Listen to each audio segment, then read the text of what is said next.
good evening. Welcome to PBIS News. My name is Joe Rich. And I'm Wesley Booth, and here we have a shocking incident from Williamsburg, Kansas. Adam Kerber, a 17-year-old boy, crashes his family's RV, pulling a large trailer with 18 other people. He's responsible for 5 dead and 13 injured, and this new driver still had his provisional license. And for all of you who don't know, a provisional license just puts restrictions on younger drivers between the ages of 15 and a half and 18.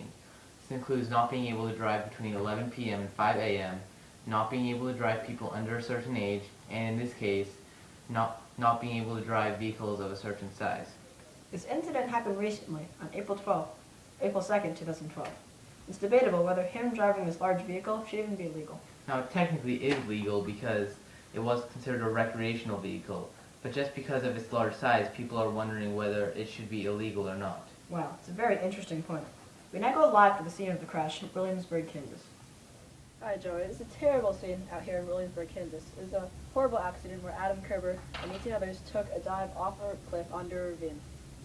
Here's a short clip of footage from the accident.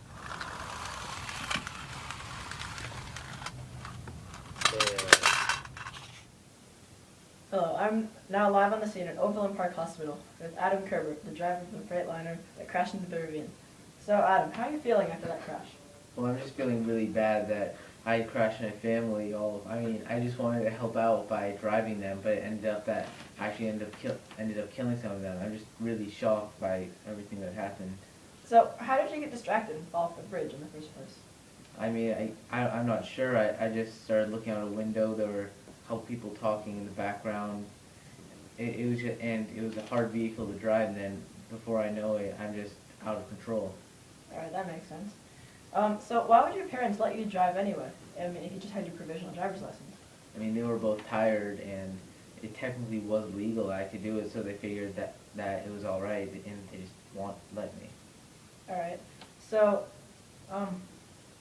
so you weren't wearing. The report said that only you and someone else were wearing a seatbelt. Why was that? When you know that one of the requirements of the license is to have a seatbelt. I'm not sure. I mean, I guess it was because some of them were sleeping, but I don't know why they wouldn't wear a seatbelt. How were they sleeping? I mean, it was 9 o'clock in the morning. We were doing this 24-hour trip where we would be driving all the time and just switch the drivers. So it was my turn at that time. Alright. It's not technically breaking the law, though. Most of your family members, or some of them, your family members, were under 20 years old. Yeah, well, there were some people over 20 years old, and I mean, the vehicle was considered a recreational vehicle, even though it was the size of a large semi-truck, so it was technically legal. Alright, thank you, Adam. Now, back to the scene with you, Joey, in the studio. Thank you for that live report. The National Transportation Safety Board will review the details of this crash that killed 5 members of the Kerber family, and the law will be re-examined that allows this 17-year-old to drive a 57,000-pound vehicle like this one. Kansas Highway Patrol Trooper Don Hughes says that it was unlikely charges should be filed for the case. We wish well for the family in their recovery, and we feel sorry for the losses. That's all for today's story. After the break, we'll cover why Dora is bad for children. I'm Joey Rich. And I'm Wesley Booth, and we're signing off from PBIS News.